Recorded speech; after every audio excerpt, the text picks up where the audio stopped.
पंचवटी पहुंचकर लक्ष्मण ने गोदावरी नदी के किनारे बड़ी सुंदर कुटी बना ली। सीता जी को वह कुटी बड़ी अच्छी लगी। सीता और राम दोनों ने लक्ष्मण को अनेक आशीर्वाद दिए। पंचवटी का वास राम को बहुत अच्छा लगा। वे गोदावरी के किनारे किनारे कुंजों और वनों की शोभा निहारते फिरते। लक्ष्मण उनके लिए फल मूल इकट्ठा करते और रात में कुटी पर पहरा देते। इस तरह 3 वर्ष हो गए।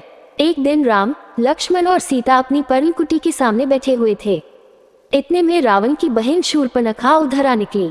राम के रूप को देखकर वह विकल हो गई। उसका मन काबू के बाहर हो गया। सुंदर वेश बनाकर बंधन कर वह राम के पास आई और बोली, पुनि फिरी राम निकट सो आई, प्रभु लक्ष्मण पा बहुरी पठाई। लक्ष्मण कहा तो ही सो बरई, जो तृण तोरी लाज पर हरई। हे रूप निधान सुनो, मैं विश्व विजयी लंका के महाप्रतापी राजा रावण की बहन हूँ। संसार में मेरे समान कोई दूसरी सुंदरी नहीं है। तीनों लोकों में खोज हुई पर मेरे अनुरूप कोई वर नहीं मिला, इसलिए अब तक कुमारी ही हूँ। तुम्हें देखकर मन में आया है कि विवाह कर लूं। मेरी तुम्हारी जोड़ी अच्छी रहेगी। तुम्हारी यह स्त्री सीता बड़ी अभागिनी और कुरूप है। इसे छोड़ो और मेरे साथ रहकर महलों में भोग विलास करो। राम को उसकी निर्लजता बहुत बुरी लगी, परंतु वे हंसकर बोले, देवी तुम लक्ष्मण के पास क्यों नहीं जाती? अभी उसके साथ कोई स्त्री नहीं है और सुंदर भी है। तब वह लक्ष्मण के पास गई। लक्ष्मण ने कहा, मैं सेवक हूँ, मेरी स्त्री होने पर तुम्हें दासी बनकर रहना पड़ेगा। राम के ही पास जाओ, वे राजा हैं। शूर्पणखा फिर राम के पास पहुंची और राम ने उसे फिर लक्ष्मण के पास लौटा दिया। इस प्रकार जब वह कई बार आई गई तब खिसिया गई और सीता की ओर मुंह फाड़ कर दौड़ी। राम का संकेत पाकर लक्ष्मण ने उसके नाक कान काट लिए। वह जिधर से आई थी उधर ही रोती चिल्लाती भाग गई। रोती चिल्लाती शूर्पणखा अपने भाई खर और दूषण के पास गई। वे रावण के सौतेले भाई थे और उसी के आदेश से जनस्थान में सेना सहित रहते थे।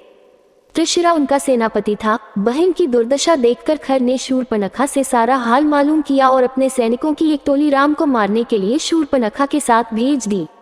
राम ने बात ही बात में सब राक्षसों को मार डाला। शूर्पणखा फिर खर के बल पौरुष को धिक्कारने लगी। एक मनुष्य द्वारा अपना अपमान देखकर खर को बहुत क्रोध आया। अपनी समस्त सेना लेकर उसने राम पर चढ़ाई कर दी। उधर बड़ी भारी सेना आते देखकर राम ने सीताजी को लक्ष्मण के साथ सुरक्षित स्थान पर भेज दिया और स्वयं युद्ध के लिए तैयार हो गए। राक्षसी सेना ने पंचवटी को चारों ओर से घेर लिया। राम ने देखते देखते हजारों राक्षसों को मार डाला। दूषण और त्रिशिरा के मारे जाने पर महारथी खर राम से युद्ध करने के लिए आया। खर ने घोर संग्राम किया। एक बार तो उसने राम का कवच ही काट डाला और उनको लहूलुहान कर दिया। राम ने क्रोधित होकर उसके सारथी और घोड़ों को मार डाला और रथ को चूर चूर कर दिया। तब खर गदा लेकर घोर संग्राम करने लगा। शत्रु को महाप्रबल देखकर राम ने अगस्त्य ऋषि का दिया हुआ वैष्णव धनुष हाथ में लिया और उस पर इंद्रबाण रखकर पूरी शक्ति से चला दिया। बाण खर की छाती में लगा, उसका हृदय फट गया। 1.25 घंटे के युद्ध में अकेले राम ने 14 सहस्त्र राक्षस मार डाले। जनस्थान से राक्षसों का भय सदा के लिए मिट गया। खर के मारे जाने पर देवताओं ने आनंदित होकर फूलों की वर्षा की और तरह तरह के बाजे बजाए। अगस्त्य ऋषि ने भी आकर रामचंद्र जी को बधाई दी। इतने में सीता सहित लक्ष्मण भी आ गए। राम को सकुशल देखकर दोनों बहुत हर्षित हुए।